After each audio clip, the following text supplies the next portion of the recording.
Family's everything. But my kids, to my children, I'm nobody. But that night they're gonna find out their father's very special. Fame is everything to my children, but to them, I am nothing. That night, however, they will discover their father's extremely special after his last fight. Mike Tyson said, "I'm done. I'm expired. I can't hang with these young guys anymore." Fast forward to today, and all of a sudden, he's singing a different tune. Perhaps this is because someone put a cool $700 million on the table for a rematch. Now, His Excellency Turkey Al-Sheikh, he wants to see the rematch between Mike Tyson and Jake Paul, and he's now offering Mike Tyson $700 million. The real answer to Tyson's career is right here, so stay tuned or miss out on the juiciest gossip. However, half of the boxing world could not care less about Mike Tyson these days, and honestly, they have their reasons. The whole Jake Paul fight had people talking, but not for the reasons anyone expected. His Excellency Turi Alec wants to see the rematch between Mike Tyson and Jake Paul, and he's now offering Mike Tyson $700 million. After all, if you're already getting paid for looking exhausted in the ring, why not get paid to knock Jake Paul out for a little extra cash? But he got you with a couple punches. How did they feel? Nothing. Didn't feel a thing, to be honest. Bro, you cap. I'm literally being honest, bro. Nothing? Nothing. Bro, your head is so big. It didn't hurt. Like, he didn't really land anything. No, because your head is, like, I just even tell you, the you one can just he take landed- impact like crazy. Even the one he landed, I saw it coming and I went like this. And it like, Your beard throws people off. I don't think they know where your chin is. I don't even know where your chin is. You don't. And I've known you for like your whole life, and I forgot where it is in there. you can't tell.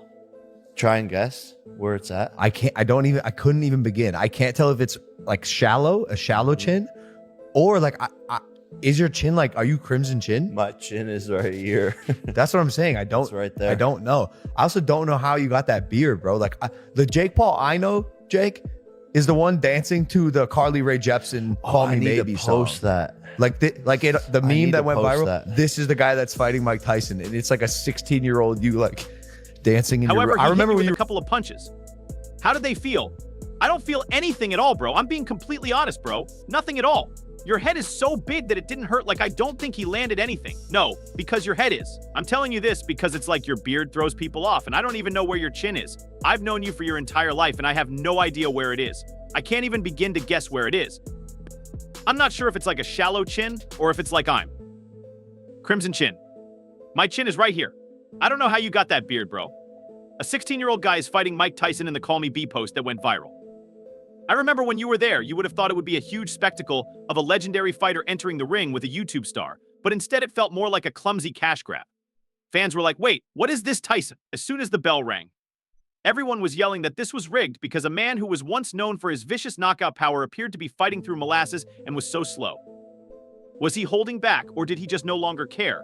And the entire exhibition thing was the ideal pretext to pick up a check. He didn't even appear interested in delivering the knockout blow that everyone was waiting It was fights, I'm not gonna mention no promote. There was fights I had with an opponent that knows it fight me and the referee. It was fights like that. That's just how it went. People are bent, odd. They got a hold of the referee. They fighting me and the referee. I don't know. The guy don't even know. Did I find out later what's going on? It's humorous because, let's not fool ourselves, we've been miking my mic, which is a very embarrassing situation. The man was a straight-up monster in his prime, and Tyson didn't need to hold back for a second. He could have easily knocked Jake out in the first round with his eyes closed. But instead of showcasing his skills to the world, Tyson was prolonging a fight that resembled a sparring session. Tyson made it a snooze fest in the ring. Obviously, the first two fights that I saw were great, and then the Mike Tyson would happen, and I was hoping that he would, punch him once and then knock that stupid idiot Paul brother out. And now I'm watching all these videos, and his speech that he gave where he's like, I knew I didn't have the guts, I knew I couldn't do it, but I'm just doing this to pay my bills for my family. It was a fight, and I'm not going to mention no because there was a fight I had with an opponent who didn't know he was fighting me and the referee, and that's just the way it went. The whole thing was more about making money than it was about the sport itself, and Tyson's representative. Yes, that took a hit, but hey, the money kept coming in, and fans were left wondering if this was really the same Tyson who used to be feared in the ring, or if he was just another washed-up legend taking advantage of nostalgia. Then there's Jake Paul, a man who built his entire career on drama rather than actual boxing skill, and watching him in the ring with Tyson felt less like a fight and more like a circus act. Jake is not playing the sport for fun, rather. He is doing it to gain followers, earn clicks, and remain relevant. Tyson was merely another Jake's pawn in his strategy to remain in the news. The entire situation was only a sophisticated ploy to maintain their names in the press. Tyson biting his glove. The reason he was doing this was to remind himself not to throw punches and let Jake control the pace. This evening, obviously, the first few fights I saw were bigger than I thought they would be, and I was hoping that he would punch him once and then knock out that stupid idiot Paul brother. Now, I'm watching all these videos and his speech in which he says, "I knew I didn't have the guts, I knew I couldn't do it, but I'm just doing this to pay my bills for my family fans." They were calling it a sideshow rather than a real fight. And let's be honest, Tyson played right along instead of proving that he still had the knockout power we all remembered. This raises the question. Did Tyson become so comfortable with his paycheck that he forgot what made him a legend in the first place? If we're being honest, his professional career ended long before that exhibition. Tyson had already been discussing retirement for years. He was no longer interested in boxing and was only looking to capitalize on nostalgia. When the money was right, who would quit? Therefore, the Jake Paul fight wasn't about Tyson's passion for the sport, rather, it was about getting that sweet, sweet paycheck. Nothing more, nothing less. Tyson was biting his glove to remind himself not to punch and to let Jake dictate the pace. Come on, Tyson's entire retirement speech was rife with irony. He described his career ending as if it were some noble historic moment, but now he is making a comeback to face Jake Paul. No one asked for this, but here we are.